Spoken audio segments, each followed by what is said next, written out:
আমি নিজে বলছি, আমার বুঝ হওয়ার পরে আমি কারো জন্য এতটা কাঁদি নাই। আমি আমার এই নওজোয়ান শহীদ শরীফ উসমান হাদি রাহিমাহুল্লাহ তাআলা, তার জন্য আমার চোখের পানি যেটুকু পড়েছে। আমার শায়েখ আল্লামা মুফতি মুশতাকুন নবী কাসিমি, আমি তাকে দেখছি বাচ্চার মতো অজরে কাঁদছে।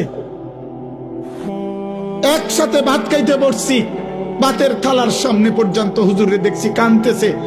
কয় মাওলানা, আমি তো ছেলেটারে ভুলতে পারছি না।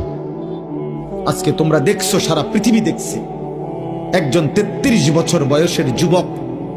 এই যুবক ইমানদার ছিল।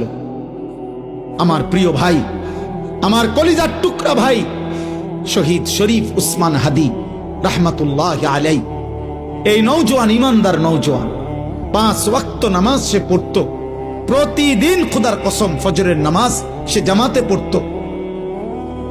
ফজরের জন্য বন্ধুদেরকে ডাকতো। ফজরের নামাজ পড়ে তার সংসদীয় এলাকা, যেখান থেকে সে স্বতন্ত্র প্রার্থী হতে চেয়েছে, সেখানে ওয়ার্কিং করত। যেদিন গুলিবিদ্ধ হয়েছে সেদিন তো সে জুমার নামাজ পড়ে আল্লাহকে সেজদা দিয়ে মসজিদ থেকে বাইর হয়েছে। এর কিছুক্ষণের মধ্যেই সে গুলিবিদ্ধ হয়েছে। সে হাফেজে কোরআন ছিল, তার বাবা আলেম ছিলেন, তার বড় ভাই আলেম, সে মাদ্রাসার ছাত্র ছিল, সে আল্লাহকে ভালোবাসতো, পাক্কা ইমানদার ছিল।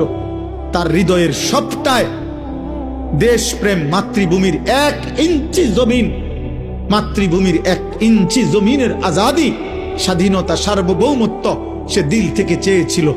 তার বক্তব্য এটাই ছিল যে আমি আমার মাতৃভূমির 1 ইঞ্চি জমিন আমি কাউকে নিতে দেব না,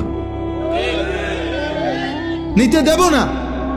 এক যুবক আল্লাহকেও রাজি করেছে, মাতৃভূমির প্রতি ভালোবাসা দেখাইছে।